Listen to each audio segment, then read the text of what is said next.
offense. In Proverbs 27:4, it says this: wrath is cruel, anger is outrageous, but who is able to stand before envy? I want to give you a little mindset into what has happened to the Palestinian people who have been fed hate, hate, hate for so long. Hate breeds anger. Sorry, but it does. And they have been used as pawns so long by other countries, and they have such anger. This is what this happens. It says, first of all, wrath is cruel. What is wrath in Hebrew? In Hebrew, it's kinan. And it means to get hot under the collar.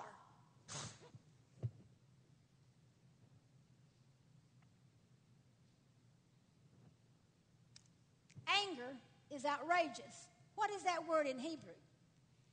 Anger is anaf. And it literally means the flaring of the nose. Have you ever seen a bull that can't get the red cape? His nostrils flare. Comes from frustration. They have sworn ever since 1948 that they would kill Israel and drive it into the sea.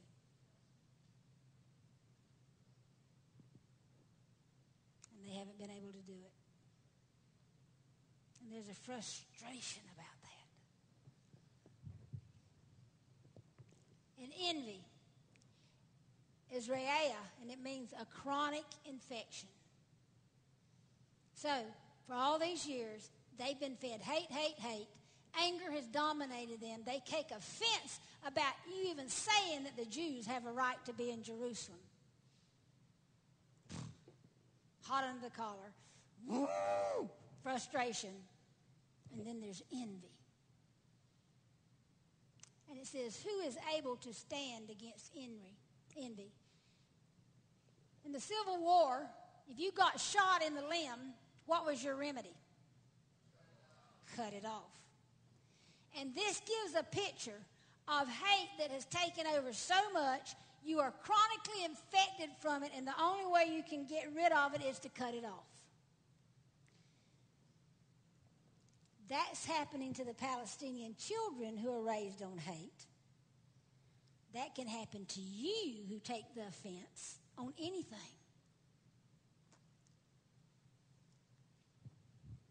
I've seen families who claim they're Christian. Dear heavens. And they've taken the offense to each other.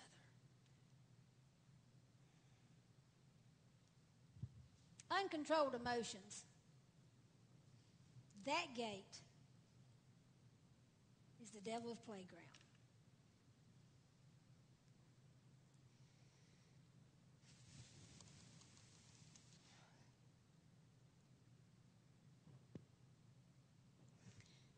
Six is Herod's gate. Go to Mark 8, verse 15.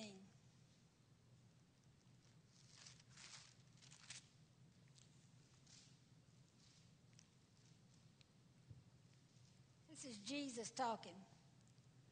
And he charged them, saying, take heed, beware of the leaven of the Pharisees and of the leaven of Herod. Okay, this is Jewish Roots Conference. How many of you know what leaven really represents in the Word of God? What? Sin. Always sin. You can't make it represent anything else. Leaven in the Word of God represents sin. And so Jesus is saying, beware of the sin of the Pharisees. What are they? They are hypocrites. Do as they say, not as they do. Then he says, beware of the leaven of Herod. Do you know what Herod's sin was? Religion.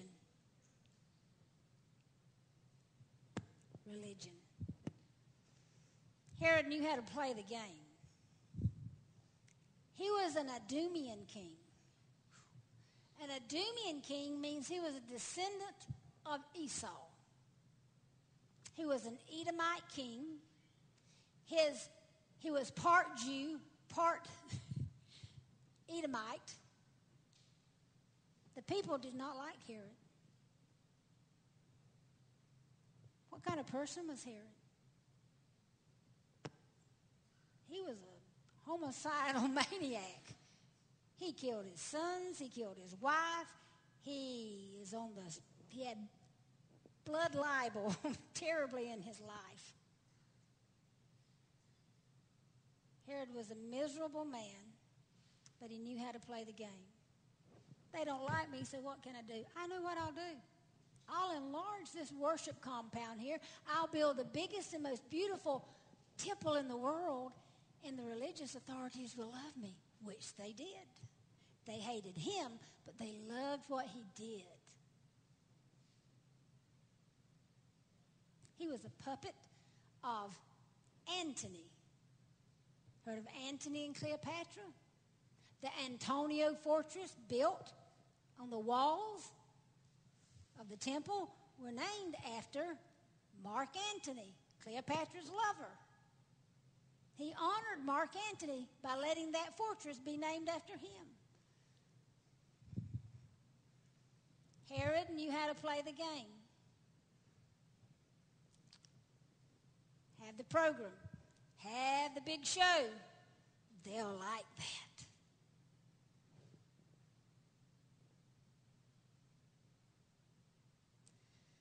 We've said this till we're blue in the face. There's a difference from religion to relationship.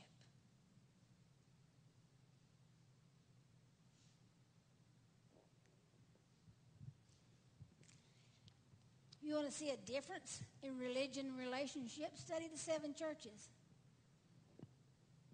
Study the church of Smyrna. Follow it in history. What did that church go through? Nero, Caligula, really bad guys. And yet there's no complaint against Smyrna. Study the church of Philadelphia. What does that name mean? Brotherly love. They had nothing but each other. See, I believe that's how the church in the very, very, very, very last of the days is going to have to be. It's going to be each other. My love for you, your love for me, our love for the Lord. It's not going to depend on anything else.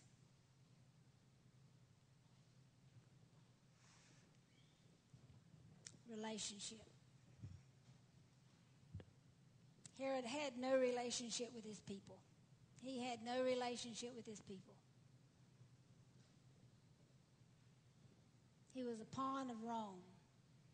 And yet he knew how to play the religious game.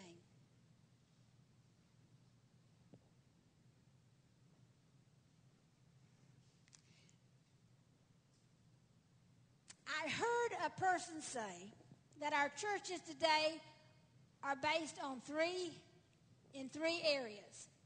Listen to me. Number one, it is run like a corporation.